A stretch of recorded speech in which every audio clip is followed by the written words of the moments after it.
सभापती महोदय, आज सभागृहात जे विधानसभा विधेयक क्रमांक 33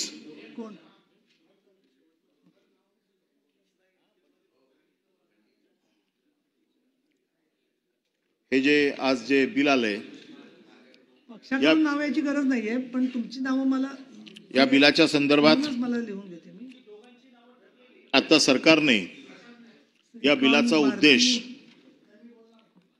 व कारण सांगितले आणि हे बिल मागच्या वेळेला संयुक्त समिती समोर गेलं होतं। संयुक्त समितीने जे काय बदल सुचवलेत त्याच्यातल्या काही बदलांचा देखील उल्लेख आता त्यांनी सांगितलेला आहे। या बिलाचा उद्देश सांगताना त्यांनी सांगितलं की दहशतवाद, नक्षलवादी, शहरी नक्षलवादी, या सगळ्यांना, माओवादी, या सगळ्यांना रोखण्यासाठीचं हे बिल आहे आणि कडव्या डाव्या विचारसरणीचे मी सुरुवातच अशी करतो की हे बिल मांडण्याच्या पूर्वी जरा आपल्या देशाची घटना जर बघितली असती आणि त्याचा अभ्यास करून जर हे बिल आलं असतं तर मला वाटतं जास्त बरं झालं असतं। आपल्या देशाची जी घटना आहे, या घटनेत डावा, उजवा, मधला असं काही नाहीये। या देशाच्या घटनेमध्ये समानता, सगळ्यांना सारखी वागणूक, सगळे एकाच तागडीत, सगळे सरळ। आता आम्ही आपल्या डाव्या बाजूला बसलेलो आहोत, आमच्या मुखात न येणारे विचार डावे आहेत का? आणि सर्वसाधारण डाव्यांचा रंग हा लाल समजला जातो। आपल्या सभागृहाचा रंग लाल आहे, म्हणून या सभागृहात बसणारा प्रत्येक जण डाव्या विचारसरणीचा आहे का? आपला बॅच पण लाल आहे, उद्यापासून खालचे लोक आपल्याला डावे म्हणतील। बाळासाहेबांचा रंग भगवा होता, म्हणूनच म्हटलं की त्याच्यासाठीच उभा आहे मी की ह्या डाव्या उजव्या विचारसरणीच्या विषयात सर्वप्रथम बिल मांडता म्हणजे बिलावरती सांगताना मी एक गोष्टीचं आपल्याला सांगू इच्छितो की नक्षलवाद, दहशतवाद याचा समर्थन करण्यासाठी आम्ही उभे नाही। आम्ही याच्या विरोधातच बोलायला उभे आहोत की दहशतवाद संपला पाहिजे, नक्षलवाद संपला पाहिजे। परंतु हे जनसुरक्षा बिल आहे का हे भारतीय जनता पक्ष सुरक्षा बिल आहे, हे पहिलं बघावं लागेल। आता हे मी का बोलतोय? कारण कायदा थोडाफार मी पण अभ्यास केलेला आहे आणि नुसता अभ्यासच नाही केलाय तर कायद्यातल्या उणिवांचे चटके आणि फटके हे दोन्ही मी खाल्लेले आहेत।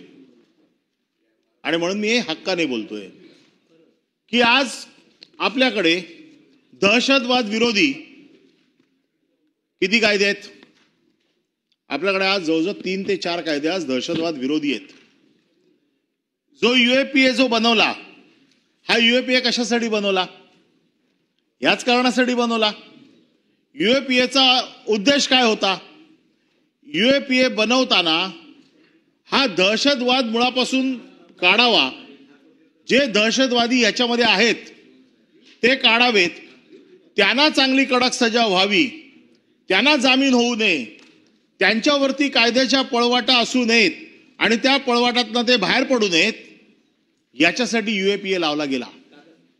आणि यूएपीए आणि ह्या कायद्याचं मी साधारण बघताना हे बघतोय की आपण जो कायदा आता बनवलेला आहे किंवा आपण जे त्याचं आता कायद्याचा उद्देश सांगताना सांगितलेला आहे की डाव्या विचारसरणीचे माओवादी हे ते सगळे, साधारण डावी विचारसरणी आणि उजवी विचारसरणी अशा 2 विचारसरण्या आपल्या देशामध्ये आहेत असं आपण म्हणतो। डावी विचारसरणी म्हणजे कम्युनिस्ट, इक्वल टू ऑल, सगळ्यांना समान, त्यांचे काय असतील ते विचार असतील। आणि उजवी विचारसरणी म्हणजे धर्माच्या आधारावरती असलेली विचारसरणी, म्हणजे त्याच्यामध्ये RSS असेल, बजरंग दल असेल, शिवसेना असेल, सनातन असेल, संभाजी ब्रिगेड, म्हणजे साधारण उजव्या विचारसरणीचे लोक। भाजपा मग आता भाजपाचा एखादा अतिरेकी असेल तर तो उजव्या विचारसरणीचा आहे, उद्या मी अतिरेकी म्हणून उजव्या विचारसरणीचा आहे म्हणून मला तुम्ही सोडणार का? अतिरेकी दहशतवादी तो उजव्या आहे का डाव्या आहे याच्याशी त्याचा काय संबंध नाहीये. अतिरेकी हा अतिरेकीच आहे, दहशतवादी हा दहशतवादीचा आहे, नक्षलवादी हा नक्षलवादीचा आहे. तो डाव्या आणि उजव्या विचारसरणीचा असू शकत नाही. तो या देशाचा शत्रू आहे आणि त्या शत्रूला तीच शिक्षा मिळाली पाहिजे की जास्तीत जास्त कठोर असली पाहिजे.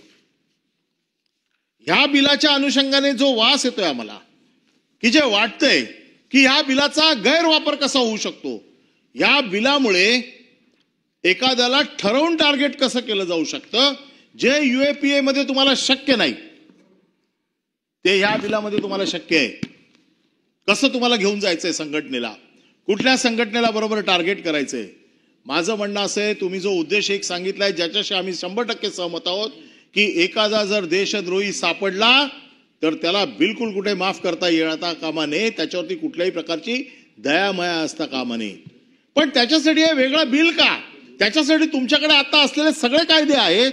आणि मला एक गोष्ट सरकारकडनं समजून घ्यायची आहे की जे UAPA मध्ये आहे त्याच्यापेक्षा वेगळं असं कुठलं सेक्शन आहे, कुठला नियम आहे की जो UAPA पेक्षा वेगळा आहे आणि UAPA पेक्षा जास्त कडक आहे. माझ्या माहितीप्रमाणे जो काय माझा अभ्यास आहे, आताच्या देशातला सर्वोच्च जो कडक कायदा आहे हा UAPA आहे. याच्यावरती हा कायदा नाहीये. हा कायदा जो बघितलाय याच्यातली सजा किती आहे? 7 वर्ष. 7 वर्ष तर भुरट्या चोराला शिक्षा होते. तुमच्या चोरीची शिक्षा, तुमच्या छोट्या दरोड्याची शिक्षा, तुमच्या मारामारीची शिक्षा ही 7 वर्षाची आहे. मग तुम्ही दहशतवाद्याला, गुन्हेगाराला, क्राईम करणाऱ्याला 7 वर्षाच्या शिक्षेबरोबर मोजताय. आणि तुम्ही आता जे सांगितलं की हे असे लोक सुटले, तसे लोक सुटले, तुम्ही हा कायदा करताना एक विचार करा, कायद्याचा जामीन जो असतो ना तो त्याच्या शिक्षेशी लावलेला असतो. ज्याला 3 वर्षाची शिक्षा ज्या कायद्यामध्ये आहे त्याला कोर्टात ताबडतोब जामीन होतो. 7 वर्षाची ज्याला शिक्षा आहे त्याला सेशन ट्रायबल मध्ये जामीन होतो किंवा हायकोर्टात होतो. त्याच्यामुळे तो सुटणार नाही. तुम्ही एखाद्या गोष्टीचा जर अंदाज घेतला आणि एकदम तुमच्या लक्षात आलं की हा दहशतवादी आहे, याला आतमध्ये टाकायलाच पाहिजे, याला कायमचा हा मरेपर्यंत जेलमध्ये राहायला पाहिजे, या कायद्याने ते शक्य नाहीये. हे तुम्ही काय करताय? दहशतवादाला शिक्षा करत नाहीये, तुम्ही गुन्हेगाराला शिक्षा करत नाहीये, तुम्ही संघटनेला टार्गेट करताय. एखाद्या संघटनेवरती तुम्ही ज्या पद्धतीने तुम्ही करू शकता त्याचं एक साधारण चित्र आम्ही बघतोय की काय होऊ शकतं याच्यामध्ये. आता ह्याच्यामधल्या ज्या तरतुदी आपण केलेल्या आहेत की हे कोणाकोणाला लागू होणार आहे, हे इंडिव्हिज्युअल माणसाला तर लागू होणार नाही असं तुम्ही सांगितलं, एका व्यक्तीला तर लागू होणार नाही सांगितलं. मग एखाद्या व्यक्तीला लागू होणार नाही तर मी 7 वर्षाची शिक्षा कोणाला? मी त्या संघटनेचा सदस्य आहे, समजा मी ज्या संघटनेचा सदस्य, एखाद्या दहशतवादी संघटनेचा सदस्य आहे, तुम्ही एका माणसाला तर लावणार नाहीये, मग तुम्ही शिक्षा लावणार कोणाला? 7 वर्षाची सजा तुम्ही देणार आहे कोणाला? म्हणजे ती सजा तुम्हाला द्यायची असेल तर त्याला तुम्हाला परत UAPA मध्ये न्यावं लागेल किंवा त्याला परत IPC मध्ये आणावं लागेल आणि IPC आणि UAPAचा तुम्हाला आधार घेऊनच त्या व्यक्तीला सजा करावी लागेल. मग ज्या गोष्टीमुळे तुम्ही सजा करणार आहात तो कायदा आता अस्तित्वात आहेच ना. पुन्हा एका बाजूने देशाचे गृहमंत्री म्हणतायत की नक्षलवाद आता संपतोच आहे, नक्षलवाद संपवत आलाय, नक्षलवाद जवळपास संपलाच आहे. आणि जर मग नक्षलवाद संपलाय, देशाचे गृहमंत्री सांगतायत की नक्षलवाद संपलाय, तर मग ह्या बिलाचा उद्देश काय? मग हे बिल कशासाठी आणलंय? मग तुम्ही एका बाजूने मान्य करताय की दहशतवाद संपलाय, दुसऱ्या बाजूने तुम्ही बिल आणताय.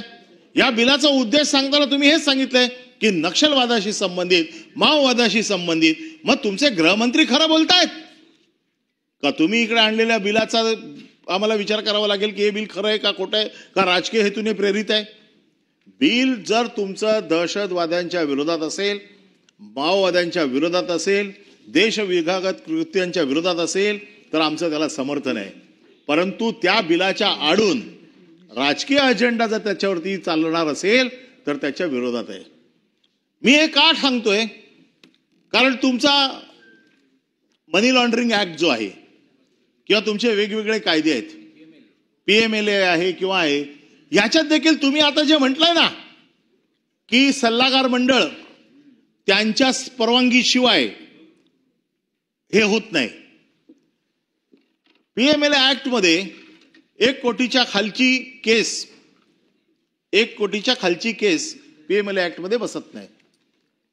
आता तुम्हाला तर चांगलं माहिती आहे, मला ती PMLA ऍक्ट मध्ये फक्त 23,000वरती आकडा तुम्हीच दिला होता मला, 23,000चं बिल भरलंय, जरा सांभाळून राहा.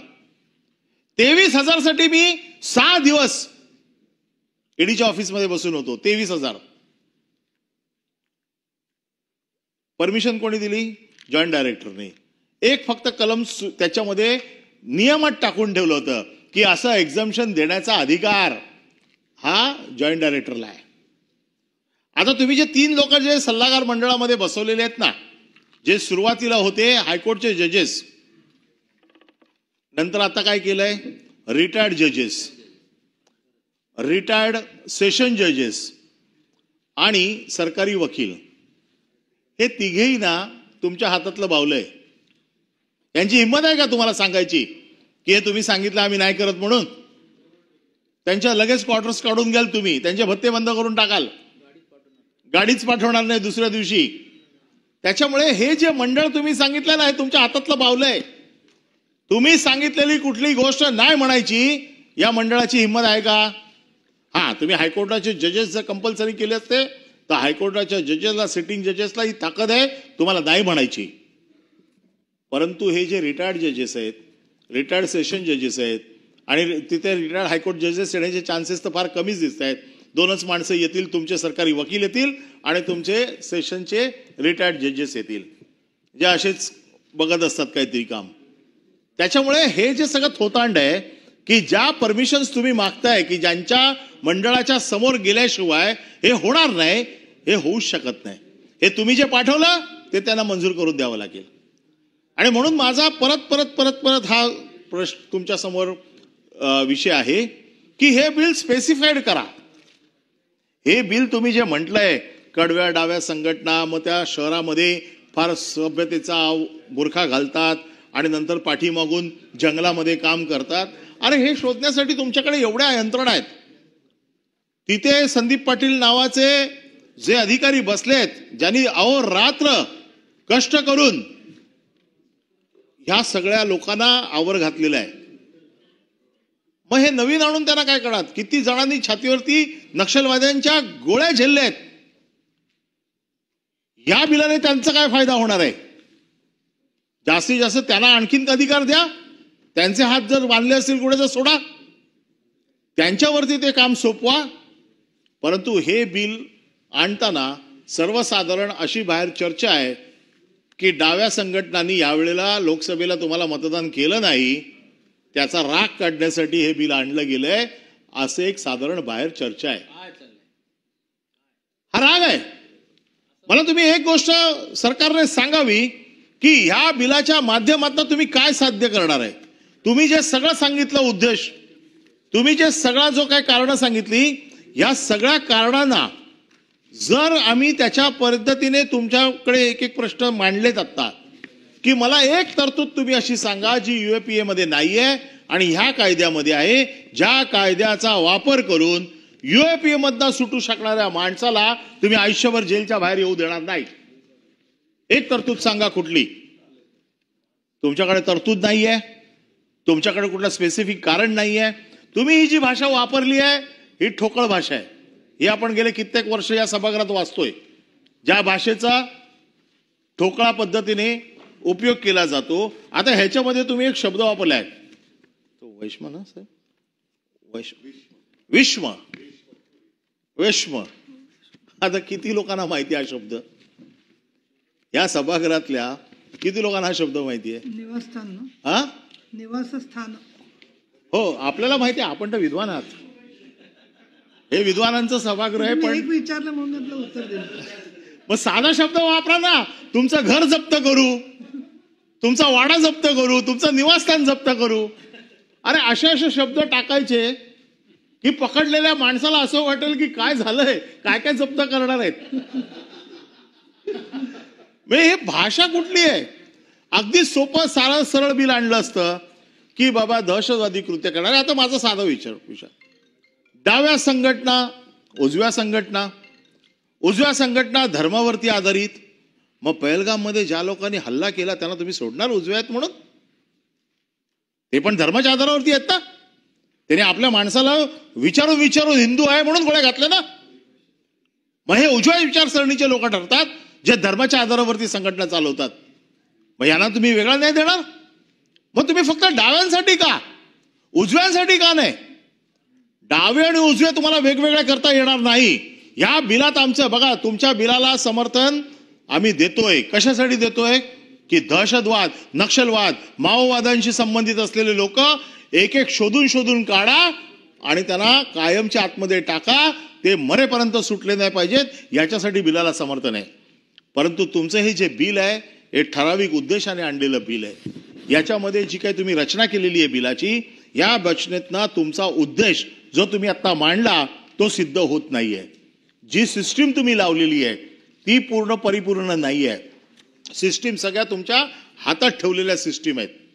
कारण मी जे कायदे बघितले, ज्या कायद्यांचा वापर फक्त राजकीय कारणासाठी केला जातो, जसा पीएमएलए मध्ये 15 महिने माणसं आतमध्ये ठेवायची आणि ज्या वेळेला सुप्रीम कोर्टात मॅटर जातं त्यावेळेला तुमचा वकील उभा राहतो आणि सांगतो we don't have any objection to release.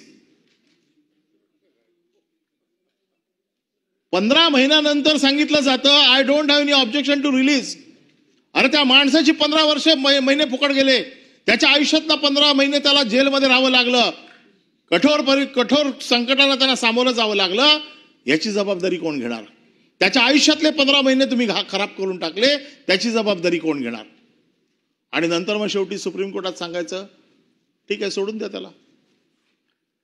उद्देश असा असता कामा नये. एखाद्याला उचलायचं, एखाद्याला टाकायचं आतमध्ये, त्याची बदनामी करून टाकायची. जो खरा दहशतवादी आहे, नक्षलवादी आहे, त्याच्यावरती जी कडक कारवाई करायची ती UAPA मध्ये तुम्हाला अवेलेबल आहे. हे बिल आणायची त्याच्यासाठी काही गरज नाहीये.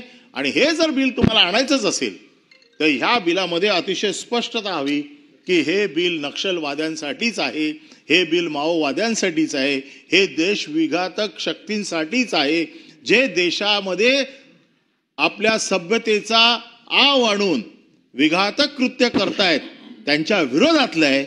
आम्ही मान्य करू बिल. आजही सांगतो आम्ही सगळे मान्य करू. असं कोणी आम्हाला इथे विरोधक नाहीये. कारण आम्ही देशप्रेमी आहोत. देशाच्या बाजूने जर एखादी गोष्ट येत असेल तर चांगली गोष्ट आहे. परंतु हे सगळं UAP मध्ये आहे. ताडामिसा होताच ना. पण UAPA हा कायदा जेव्हा बनला त्याचा काढा तुम्ही ढाचा, त्याचे बघा ऑब्जेक्ट UAPAचे. याच्यातला अशी कुठली गोष्ट आहे की जी UAPA मध्ये नाहीये? मग हे का वेगळं? आणि तरी पण तुम्हाला वाटत असेल की UAPA ला लूपहोल्स आहेत, UAPA मधनं माणसं सुट्ट आहेत, UAPA ला तर केंद्राकडे पाठवा आणि ह्या बिलाला बदलून आणा. या बिलाचं तुम्ही नाव असं करा की हे देशविघातक लोकांच्या साठीचं बिल आहे, हे नक्षलवाद्यांच्या विरोधातलं बिल आहे, हे माओवाद्यांच्या विरोधातलं बिल आहे. अतिशय साधी सोपी सरळ व्याख्या करून तुम्ही आणू शकता. मला असं वाटतं की हे बिल राजकीय बिल आहे आणि हे राजकीय असल्यामुळे ह्या बिलाला आम्ही विरोध करतो आणि हे बिल सुधारून आपण परत आणावं. UAPA कायद्याच्या सगळ्या तरतुदींचा अभ्यास करावा. घाईघाईत आणलेल्या बिलाला मी विरोध करतो. आणखीन ह्या बिलावरती आमची डिसेंट नोट आहे, ती डिसेंट नोट आम्ही आपल्याकडे पाठवतो.